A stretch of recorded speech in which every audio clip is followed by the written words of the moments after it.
સૌ વડીલો અને દિલીપભાઈ, જ્યારે આપ જલ્દી કમિટી બનાવો અને કમિટીની અંદર અમે છેલ્લા 2 મહિનાથી જ્યારે અમરેલીના ચાવડા સાહેબને ખ્યાલ છે, સાવરકુંડલામાં, અમરેલીમાં, સરસિયા, જીરા, ડાબાળા બધા ગામોની અંદર અમે ફર્યા છીએ. લાડવા સાહેબ બધાની એક જેને કહેવાય ને પ્રેમપૂર્વક જે પરિસ્થિતિને અનુરૂપ વિદ્યાર્થીઓ પણ છે, દીકરીઓ પણ છે, એણે અમને એવી રિક્વેસ્ટ કરી કે સુરેશભાઈ, આજ અમરેલી પણ એક શિક્ષણનું હબ બની રહ્યું છે, ઘણી વ્યવસ્થા છે, દરરોજ અપડાઉન કરવું, દૂર જવું, એકાત્રા જવું પડે છે, અને ત્યાં જો અમરેલીની અંદર છાત્રાલયની વ્યવસ્થા જો કરવામાં આવે તો અમરેલીની અંદર ઘણું ખરું શિક્ષણ લેવલની અમરેલી જિલ્લાના આજુબાજુના ગામડાના વિદ્યાર્થીઓને લાભ મળે એમ છે. તો દિલીપભાઈના કાને એ વાત દોરું છું કે જ્યારે કમિટી રચાય ત્યારે આ મુદ્દાની એમાં જરૂર નોંધ લેવી કે અમરેલીની અંદર જે કાંઈ વ્યવસ્થા તાત્કાલિક જો ઊભી કરવામાં આવે તો એમાં અમરેલીનો હું છું વતની, એટલે એમાં આર્થિક સહાયની પણ હું જરૂર કોશિશ કરીશ. અને આ મુદ્દો ધ્યાનમાં લે આવનારા દિવસોની અંદર અમરેલીની અંદર પણ એક નાની એવી ટૂંકી વ્યવસ્થા જે અત્યારે થોડી થાય. હવે ફરીથી એકવાર હું દિલીપભાઈને વિનંતી કરીશ કે જે સભાનો દોર ચાલ્યો અને જે બધાના મંતવ્યો આવ્યા એમનો એક રસ કરી અને આપણને પીરસે તો માનનીય શ્રી દિલીપભાઈ કાચાની જવાબદારીમાં અને એના નેજા નીચળ એની છત્રછાયામાં જ્યારે અમને પૂરો જોશ છે કામ કરવામાં, ત્યારે હવે જે આ એક જેને કહેવાય ને કે સભાનો નિચોડ, આપણે શ્રી દિલીપભાઈને વિનંતી કરીએ કે સભાનો નિચોડ અને જે પરામર્શો થયા એના અંશે એની શું હવે તૈયારીના આગવી યોજનાઓ છે એ પ્રમાણે થોડી ચર્ચા કરે શ્રી દિલીપભાઈ કાચા. હવે તૈયારીમાં તો જેટલું કાર્ય આપણે કરવું જોઈએ કે ભાઈ કમિટી બનાવવાનું, તો અમુક ભાઈઓ સાથે આજે કદાચ મુલાકાત થઈ છે, એટલે જેમ કીધું કે આપણે મળશું તો એકબીજાને ઓળખશું. એટલે આજે મારી આગળ જે નામ મેં અત્યારે લખ્યા છે એને આપણે કન્ફર્મ કરશું. પ્રથમ તો આપણે કમિટી માટે જે બનાવવાના છે, આ જે અત્યારે આપણી આગળ બુક છે એમાં નામ લખ્યા છે એ તો બધા સાથે છે, એટલે એ લોકોના નામ હું નથી બોલતો. અને આગેવાનોમાં પ્રથમ ધીરુભાઈ ગોહિલ, એને આપણે કમિટીમાં સામેલ કર્યા છે. અને એટલું જે નામ બોલું છું એમાં એનું નામ મુખ્ય એટલા માટે રાખ્યું છે કે એ કોઈ પણ જગ્યાએ સમાજના વિકાસ માટે હંમેશા આપણી સાથે રહેશે અને એક પણ સમાજના સારા કાર્ય માટે ઓબ્જેક્શન એનું નહીં હોય, અને દરેક રીતનો એ ફંડ ફાળવામાં આવે છે. બીજું નામ કમલેશભાઈ ચૌહાણ, જેઓને આપણે જે શિક્ષણ સમિતિની કમિટી બનાવવાની છે તેમાં ટ્રસ્ટી તરીકે કમલેશભાઈ ચૌહાણનું નામ લખેલું છે. એમાં અત્યારે એનું નથી લખ્યું, આવ્યા પછી, કારણ કે એ આવ્યા પહેલાં મેં એને બતાવી દીધું, એનું નામ આવ્યા પહેલાં જ લખાયેલું હતું.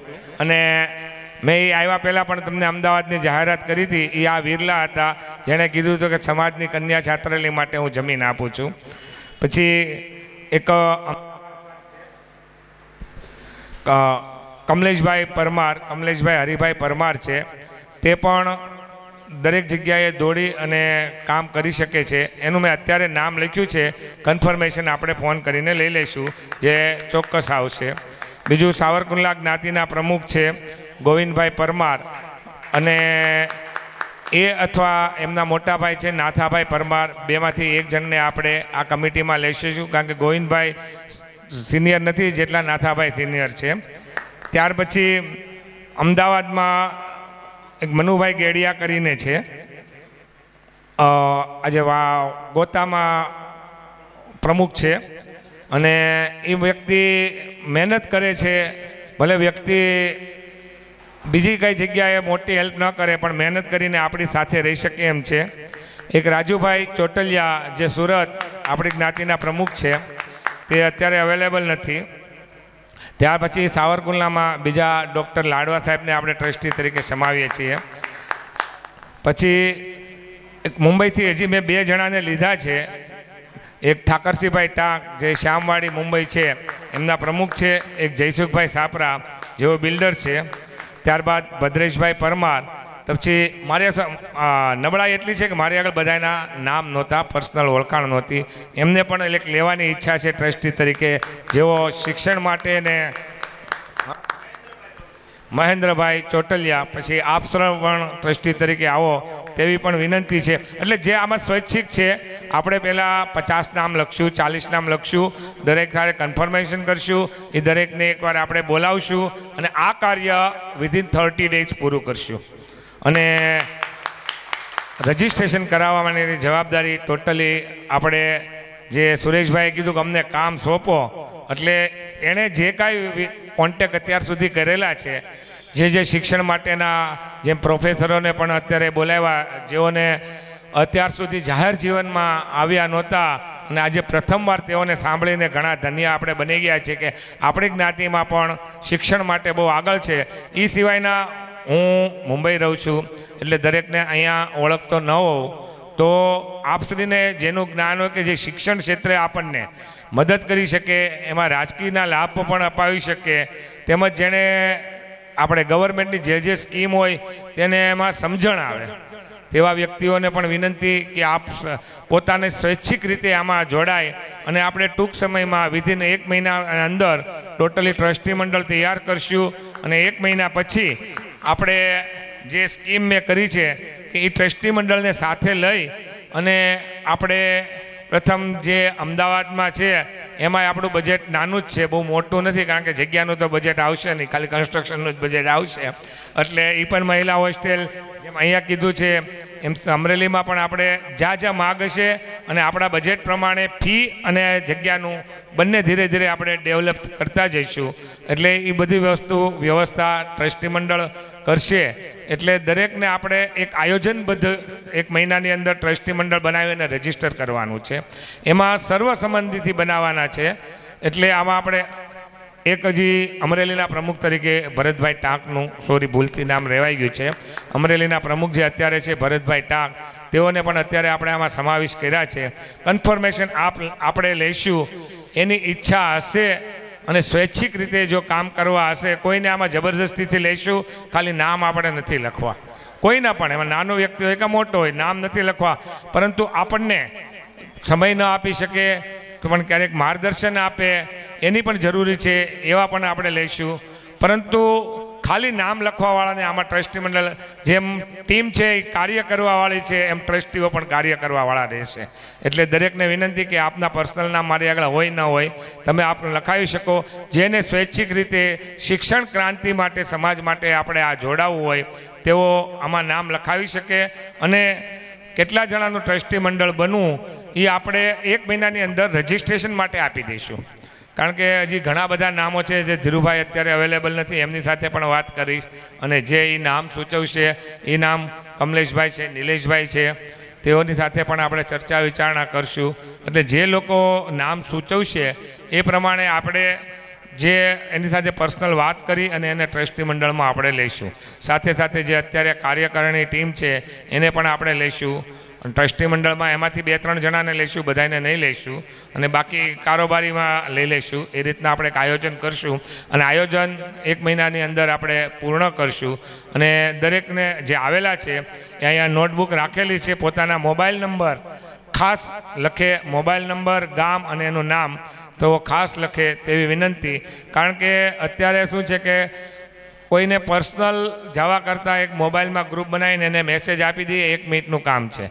એટલે આપણે થોડું અત્યારે જે ક્રાંતિ આવી છે મોદી સાહેબના વખતમાં, એનો પણ ઉપયોગ કરશું કે દરેકને પર્સનલ મળવા ન જઈએ અને ફોન કરી દઈએ અને મેસેજ કરી દઈએ તો પણ મળવા બરાબર છે. એટલે 1 મહિનાની અંદર આ કાર્યવાહી આપણે પૂરી કરશું એવી મારી એક ઈચ્છા છે અને એમાં આપણે લગભગ સફળ થઈશું. 1 મહિના પછી આપણે જે કાંઈ આગળ વધવું છે એ ટ્રસ્ટી મંડળો અને કારોબારી સાથે મળીને વધે એવું અત્યારે મેં નક્કી કર્યું છે. અને જેમ સુરેશભાઈ કીધું કે આજની મિટિંગનો શું નિષ્કર્ષ ઉપર આવ્યા છીએ, તો મારી દ્રષ્ટિએ આ નિષ્કર્ષ ઉપર આવ્યા છીએ. એ સિવાયનું હજુ કાંઈ પણ બાકી રહી ગયું હોય અને કોઈ પણ વસ્તુનું આપણે તૈયારી કરવી હોય તો આપણે કોઈ પણ જાતની શરમ સંકોચ વગર આપણે રજૂઆત કરવાની છૂટ છે. રજૂઆત કરવી આપણો હક છે અને કેટલી હદે સાચું છે એ પછી આપણે બધા મળી અને એ માટે અમલમાં મૂકશું. જે પ્રમાણે અમારી આશા અને ઉમંગ હતો એમાં આપા ગીગાએ સાક્ષી પૂરી છે. અને જે દિલીપભાઈએ કીધું કે 1 મહિનાની અંદર આ ટ્રસ્ટી મંડળની રચના કરી અને કામગીરી શરૂ કરશું. ધન્ય છે આવા આગેવાનોને અને ધન્ય છે આવા જ્ઞાતિ રત્નોને કે જે ઝડપભેર હવે શિક્ષણ માટે કંઈક કરવા માટે તત્પર ને તૈયાર છે. હવે જે કમિટી રચવાની બાબતને જે ચર્ચા થઈ એની પાછળ અને જે પછીનું અમારું કાર્ય છે એ બાબતમાં હું 5 મિનિટ લઈશ કે આપ જે કમિટી બનાવો, જેની રચના કરો, એ માટે જ આ એક શિક્ષણ ક્રાંતિનો દીપ થયો હતો. એની અંદરથી જો આ કમિટી બને તો સાહેબ અમે માનીશું કે અમારી જીત થઈ. કમિટી તમે બનાવશો અમે માનીશું અમારી જીત થઈ. કારણ કે જ્યારે 2 મહિના 2.5 મહિનાની અંદર અમે જે શિક્ષણ માટે જે પ્રવાસો કર્યા છે ને એવા કિસ્સાઓ ને એવા દાખલાઓ ને એવા પરિવાર જોયા છે કે જ્યાં અમે સાહેબ ચા પીવા માટે ખોટી થઈએ અને એને ઘસારો આપીને એવું અમને નહોતું લાગતું, નહીં ચાય નથી પીતા અમે. એવા પરિવારો છે છતાંય ગમે એમ કરીને બહારના કામ કરીને, કાચા સાહેબે કીધું કે એના મમ્મી બહારના કામ કરીને, એના પપ્પા એક્સપાયર થઈ ગયા છે, બહારના કામ કરીને બધું કરીને છતાં પણ એના છોકરાઓને કે એની દીકરીઓને શિક્ષણ પ્રત્યે ભણાવીને શિક્ષણ પ્રત્યે આગળ વધારે છે. તો હવે પછીની જે આપ કમિટી બનાવો એ પછીની અમારી કાર્યકારીમાં જે પ્રમાણે અમે જ્યાં એક ઝુંબેશ ઉપાડી છે એ બધાને અમારું પહેલું કામ એ છે કે તમે કમિટી બનાવો એટલે અમે યુવાઓને શિક્ષણ માટે ક્રાંતિ માટે જોડવાનું શરૂ કરીએ. અમારે બેનરની જરૂર છે, અમારા નામની નહીં. અમે તમને બેનર આપો, જે તમે ટ્રસ્ટી મંડળ આપો. એટલે અમારો એવો પ્રોગ્રામ છે કે જે હમણાં પહેલાંથી જ બનાવેલો છે કે જ્યારે આ વાત આવે એટલે અમારી પછીની શું કામગીરી છે એ તો પહેલી કામગીરી તો એ છે કે ગામે ગામ જઈ જ્યારે કમિટીની રચના થાય એટલે ગામે ગામ જઈને જે પ્રમાણે સરકારશ્રીઓ એની યોજનાની જાહેરાત કરે છે એમ નાટક દ્વારા, સભાઓ દ્વારા, કાયદેસરના એક નાટ્ય રૂપાંતર તરીકે શિક્ષિત કરવા એક હલ્લાબોલની પણ પદ્ધતિ છે. એ બધી પદ્ધતિઓ અપનાવીને ગામે ગામ જઈને જેમ દિલીપભાઈ કીધું એમ કે 1 અઠવાડિયું આ ગામ 1 અઠવાડિયું આ ગામ એમ સમૂહ ભેગો કરીને શિક્ષણ ક્રાંતિ ઘરે ઘરે આવે એવી એક પ્રયાસ છે. બીજો પ્રયાસ એ અમે કરવાના છીએ કે જે કમિટીની રચના થાય, જે નામ નક્કી કરવામાં આવે એ નામના અમે ડબ્બા બનાવવા માટેની એક અમારો આઈડિયા છે કે ડબ્બો હરેક ઘરે ડબ્બો હોવો જોઈએ. અને હરેક જ્ઞાતિજન આખું અમે કેલ્ક્યુલેશન કર્યું હતું. એટલા લોકો છે કે દરરોજનો 1 રૂપિયો નાખે ને તો રૂપિયાનો 3 વર્ષ પછી પાર ન રહે. આખું કેલ્ક્યુલેશન છે. અને એ વ્યવસ્થા એક છે. બીજી વ્યવસ્થા એ છે કે અમે જે પછીના જે તમારી આ કમિટી બને અને તમે અમને જે આદેશ આપો ને જે કામ કરી એની સાથે સરકારશ્રીમાંથી કેટલા ફાયદાઓ થાય જોઈએ કે યુવાનોને અમારે આની અંદર જોડવા માટે અમે એના ઘણા પ્રયાસો કરવાના છે. જે અમને ઘટ પડશે અમે તમારી પાસેથી લેશું અને યુવાનો ખાસ આમાં જાગૃત થાય. અને ત્રીજો મુદ્દો એ છે કે જે ખરેખર સદ્ધર છે પણ શિક્ષિત નથી, આપણા વાલીઓ સદ્ધર છે પણ શિક્ષિત નથી, એને અમે એક લક્ષ્ય આપવાના છીએ કે તમે શું કરી શકો. અમે આખું એક પ્લાનિંગ બનાવ્યું છે કે એના ડેઇલી 1 વર્ષના એના એક્સપેન્સ લેવલથી લઈને એ આમાં ક્યાં કાપ મૂકી શકે જેવા ઘણા સરળ રસ્તાઓ છે. એવા પણ રસ્તા ગોતાવ્યા છે. એ પણ રીતે અમે એને કન્વેન્સ કરીશું એવી પણ અમારી તૈયારી છે. બીજું છે કે આજના આ સમયની અંદર આટલા યુગની અંદર લગ્નો પાછળ થતો અઢળક ખર્ચો, ત્યાં પણ સુધી આપણી તૈયારી છે કે ભાઈ જ્યાં એક શિક્ષણનો પાઠ એમાં પણ રાખે એવી પણ એક સમજદારી અને એક એવું વ્યવસ્થિત પ્યોર પ્લાનિંગ કરી અને કામ કરવાના છીએ. અને ત્રીજો એ મુદ્દો છે કે જ્યારે આપણે કમિટીની રચના થાય અને જ્યારે આપણને બેનર મળે એ બેનરની નીચે જે કાંઈ કાર્યવાહી થાય એના માટે 3 કે 4 કાર્યકારી કમિટીની રચના કરવી જે નોન રજિસ્ટર્ડ ટ્રસ્ટી હશે. જેમ કે અમરેલી જિલ્લો છે, અમારે ચાવડા સાહેબ છે, હિતેશભાઈ ગોહિલ છે, 2 ચલાળામાંથી લીધા, 2 બીજા કુંડલામ જે ટ્રસ્ટી છે નહીં, તમે જે ટ્રસ્ટીઓ 11 જણા બનાવ્યા એ તમે તમારું ટ્રસ્ટ ફાઇનાન્શિયલી ફંડિંગ ફાઇનલાઇઝ, પણ તમારા હાથ નીચે કાર્યકારી કમિટી કે જેઓ શિક્ષણને લગતા હોય અને એ પૂરા જિલ્લાનું મોનિટરિંગ કરીને તમને અપડેટ હર મહિને તમને મળતી રહે. કે જેમ કે ચાવડા સાહેબ છે ચલાળાથી માંડીને પછી જીરામાં છે ગામમાંથી જે શિક્ષિત લોકો છે એ આખા અમરેલી જિલ્લાની એવી 7 જણાની કમિટી બને કે એની ઉપર એ મોનિટરિંગ કરે અને એનો શું રિપોર્ટિંગ છે એ મેન ટ્રસ્ટીને આપે તો કામ થોડું સરળ બને ને ફેલાવો જાજો થશે. એક આ રીતે છે. એટલે આ બધી ચર્ચાઓ છે અને ટૂંક સમયમાં જ અમે તો આમ તૈયાર બેઠા છીએ કે દિલીપભાઈ જલ્દી આદેશ કરે બધા ટ્રસ્ટીઓને લઈને અમારા માટે જે કાંઈ હોય અમે કરીશું. અને આ સાથે કે જેમ શરૂઆત થઈ એમ આ સંપૂર્ણ કાર્યક્રમ અમે એક અનુભવિત કરીને આયોજન કર્યું છે. અમે ઘરે ઘરે ગયા છીએ, જ્યાં જ્યાં તકલીફો થઈ છે એને સમજ્યા છે, જાણ્યા છીએ. આપણે કોઈ જાહેર સ્ટેજની અંદર કોઈના નામ લઈને, જેમ ભાઈએ કીધું એમ, કે આપણે એને નીચા નથી દેખાડવા, એ પરિસ્થિતિ સામે જજુમી છે. સાહેબ, મેં માર્ક કર્યું આપણા સમાજની અંદર 90% લોકો એવા છે કે એને પુષ્કળ જરૂર છે એના ભવિષ્ય માટે, પણ એ હાથ લાંબો નથી કરી શકતા. તો એવી વ્યવસ્થા ઊભી કરવામાં આવે કે એને હાથ લાંબો ન કરવો પડે, એની વ્યવસ્થા પ્રમાણે એની પાસે વસ્તુ પહોંચી જાય. આ સાયકલ ચાલશે, પછી એ તૈયાર થશે ને એટલે ઓટોમેટિકલી એ સમાજ તરફ વળશે. આ સાયકલ 3 જ વર્ષ જોર કરવાનું રહેશે, મહેનત કરવાનું રહેશે, પછી એ વિદ્યાર્થીઓની, છોકરાના વાલીઓ જ આપણી સાયકલ હલાવશે. એવો પણ એક પ્લાન છે. તો હું આપા ગીગા અને શામજી બાપુના ચરણોમાં અને જ્ઞાતિમયના ચરણોમાં અમારી પૂરી ટીમ તરફથી હું એ પ્રાર્થના કરું કે જલ્દીથી આ કમિટીની રચના થાય. પછી આગળ દિલીપભાઈ અને ધીરુભાઈની લોકો ચર્ચા કરે, શું યોગ્ય છે, અમારી કરતાં વિશેષ તેઓ જાણકાર છે અને કરે. અને આપ સર્વ મહેમાનોએ જે અમારી જોશને, અમારી એક આ ક્રાંતિને સહયોગ આપવા માટે જે આપ પધાર્યા, એ માટે આપ સૌનો આભાર માનું છું. અને અમારી ટીમ વતી અમારી ટીમે બધાએ કીધું કે ક્યાંય પણ આ કાર્યક્રમમાં કે કાર્યક્રમના આયોજનમાં કે કોઈ સગવડમાં કે ક્યાંય પણ અમારાથી ભૂલ થઈ હોય તો અમે તો તમારા સંતાન છીએ સાહેબ, માફ કરતા જાજો અને જોશ આપતા જાજો. અમે ક્યારેય તૂટીએ નહીં.